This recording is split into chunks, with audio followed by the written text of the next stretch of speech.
की शादी। आदि की शादी के लिए उसके मम्मी पापा रिया के घर जाते हैं।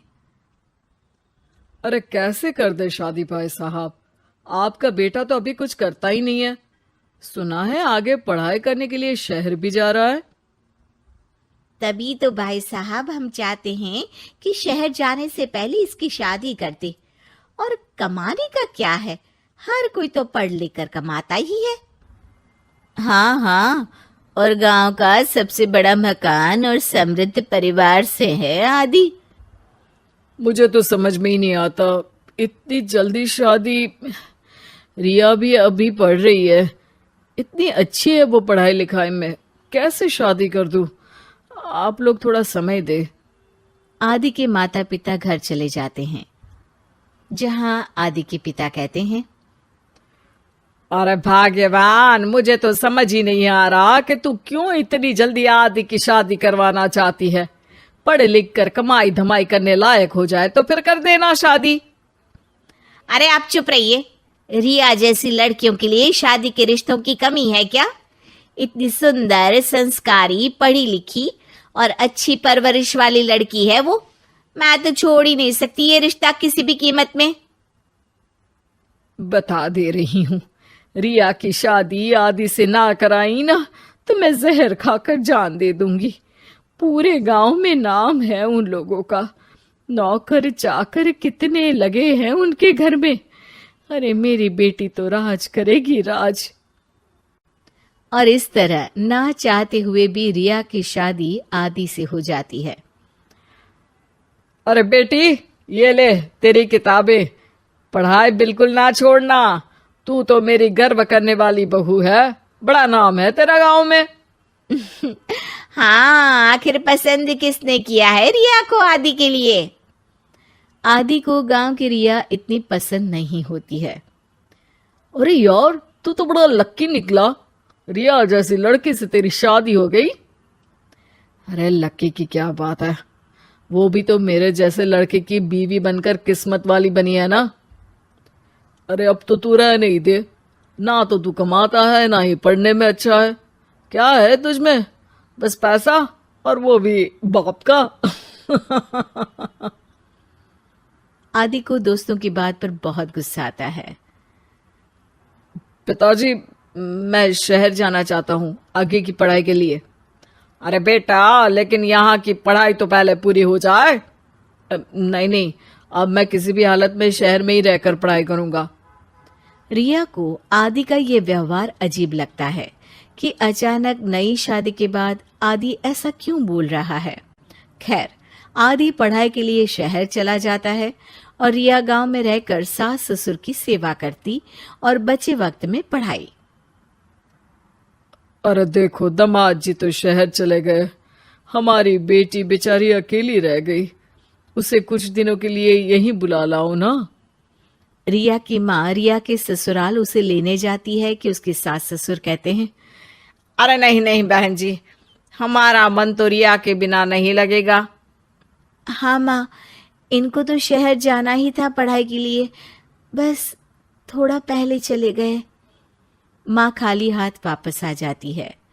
आदि शहर में मन लगाकर पढ़ाई करता है और इंजीनियरिंग के लिए दाखिला ले लेता है, तो वहीं रिया भी एमए की पढ़ाई में प्रवेश लेकर समाज सेवा में मन लगाती है। तुझे देखकर लगता है कि मैंने तेरे साथ ठीक नहीं किया बेटी।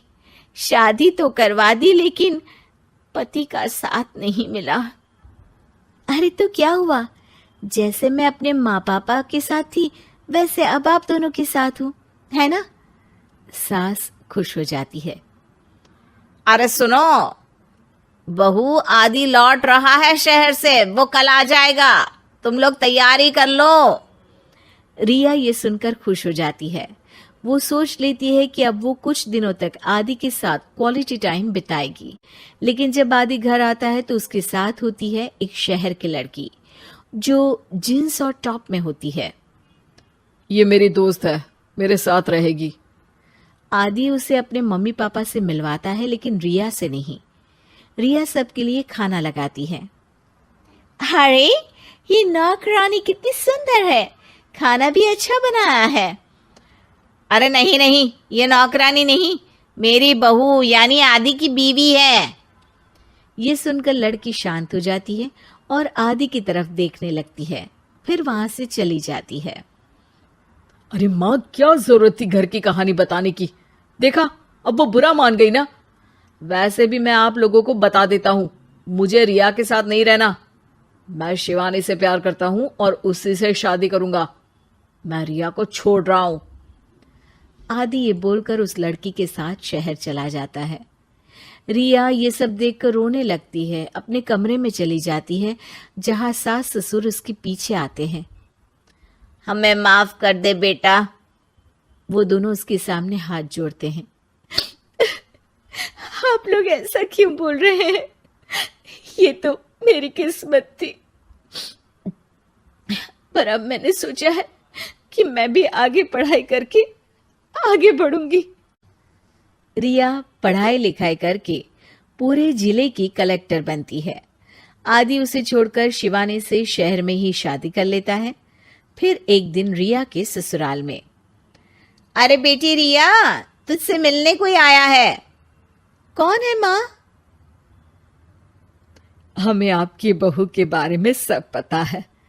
मैं आप लोगों से अपने बेटे के लिए आपकी बहू का हाथ मांगने आई हूं। रिया के सास ससुर और माता पिता ने मिलकर ये फैसला किया था कि वो रिया की शादी करवा देंगे। पूरे जिले में नाम कमा चुकी रिया की शादी उससे भी बड़े ओहदे के सिट से हो रही होती है कि शादी वाले दिन आदि भी वहां आ जाता है। अरे माँ, ये क्या हो रहा है? तेरी हिम्मत कैसे हुई घर में घुसने की? पूरे गांव में हम लोगों की नाक कटा अकेला छोड़ गया था एक लड़की के लिए, अब क्या लेने आया है?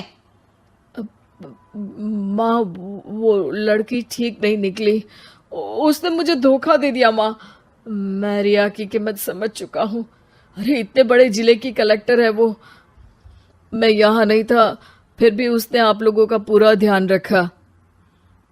बहुत लेट हो चुका है बेटा। रिया आज अपनी नई जिंदगी की शुरुआत करने जा रही है। अब उसे भी जीने का हक है। वो तेरी सुविधा से जिंदगी नहीं जी सकती। तूने तो हीरा खो दिया बेटा।